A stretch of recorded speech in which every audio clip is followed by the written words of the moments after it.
ladies and gentlemen, please give a very warm, fantastic welcome for the wonderful Dr. Wendy Suzuki.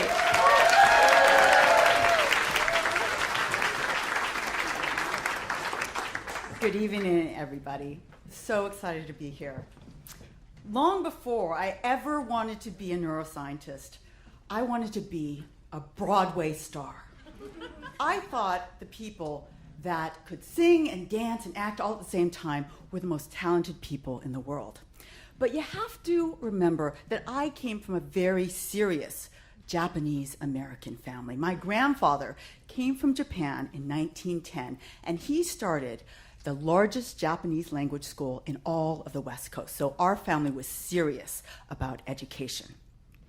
We were very pleasant, very polite, but never overly affectionate. So you can think of us like a Japanese-American version of Downton Abbey, without the accent, the servants, or the real estate.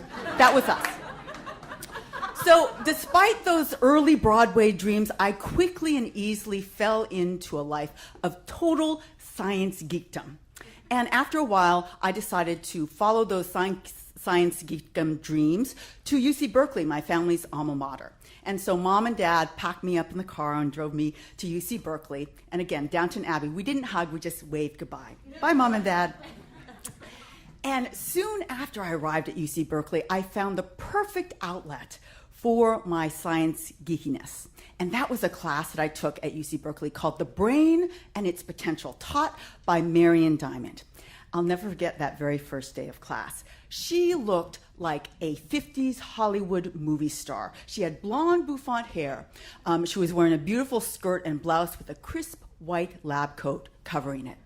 And not only that, she had a hat box with her in front of that classroom. And what she did, she slowly opened that lid, and very carefully, she pulled out a real human brain.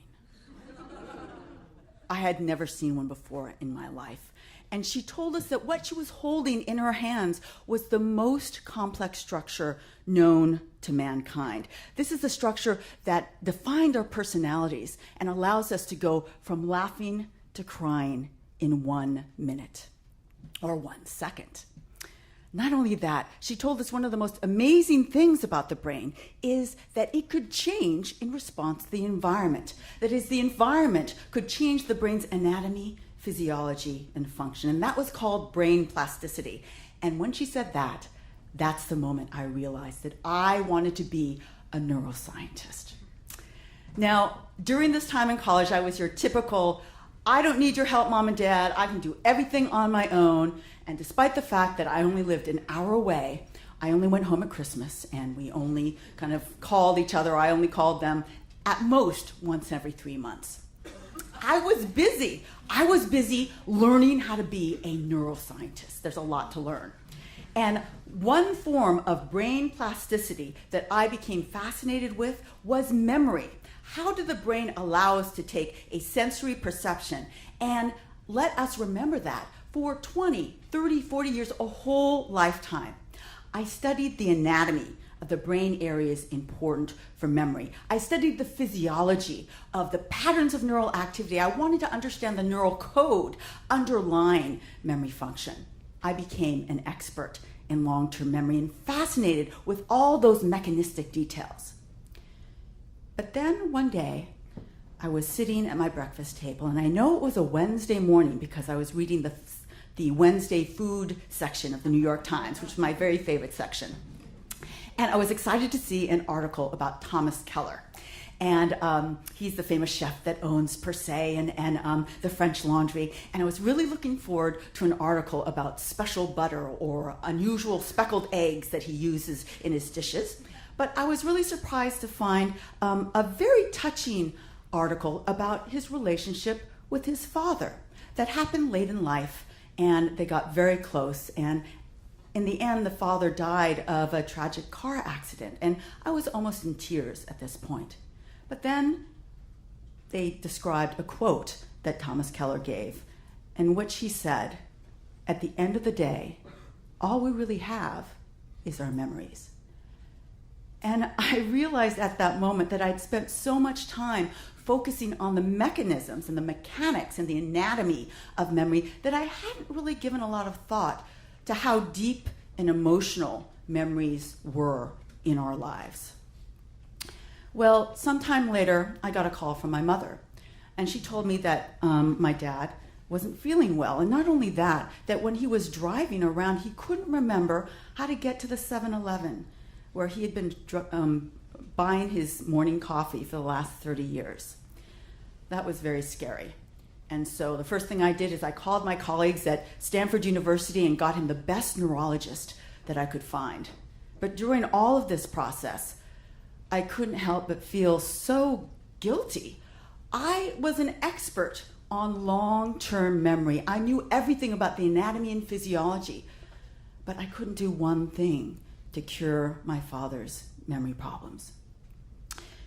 Well, during this time, my relationship with my parents had gotten closer. I would call them religiously every Sunday. I would first talk to my mom, and then I'd talk to my dad. But I knew after this happened that I wanted to shake things up. I wanted to change the culture of my family.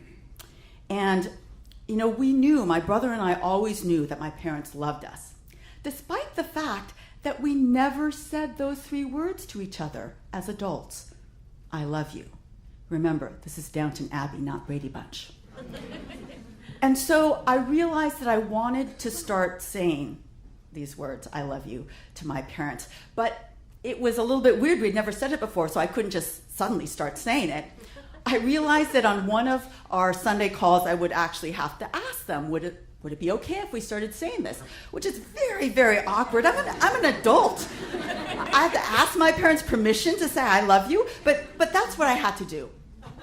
And I was feeling very uncomfortable about this, and I realized I was feeling more than uncomfortable. I was feeling scared because I was worried that they would say, no, I'm not comfortable saying that. I really don't want to say that. And that would make me feel so bad.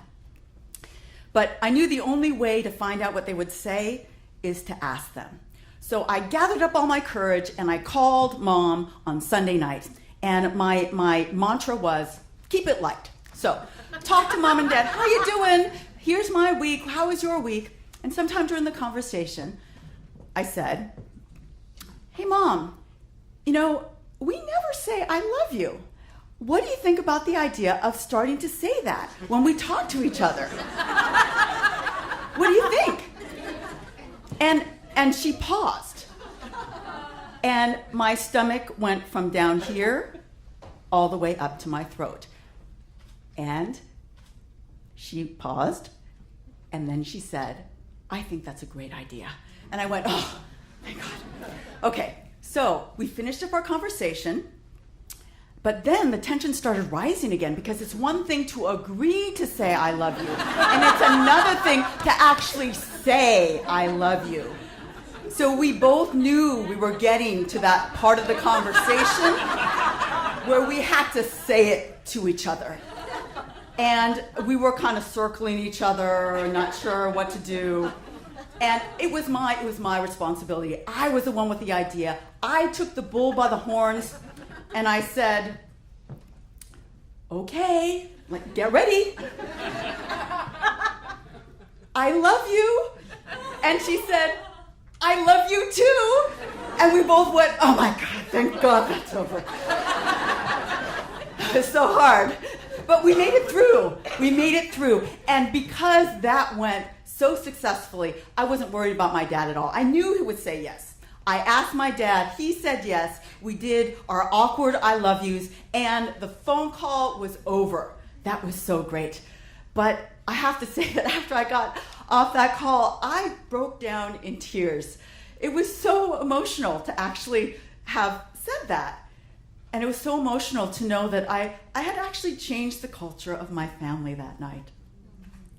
So the next week I called, and you'll be happy to know that my I love you with my mom got ever so much less awkward that next week. So we're doing really well. We're working it out. And then I start talking to my dad, and I realized that he might not remember that we had made this agreement last week, so I was ready to remind him. But you know something, that week he said, I love you first. And he has said, I love you first every single week after that. And you have to remember that my dad, sometimes he can't quite remember whether I'm visiting for Thanksgiving or Christmas. But somehow he was able to make this memory work. And guess what? I know why, because I'm a neuroscientist. And I know that emotional resonance is helpful for memories. It really pushes those memories into our long-term memories. So the beautiful emotion of his daughter asking him whether she can say, I love you to him, it beat dementia and it allowed him to form a new memory. And you can be sure that I will keep that memory for the rest of my life. And now that is why I study memory.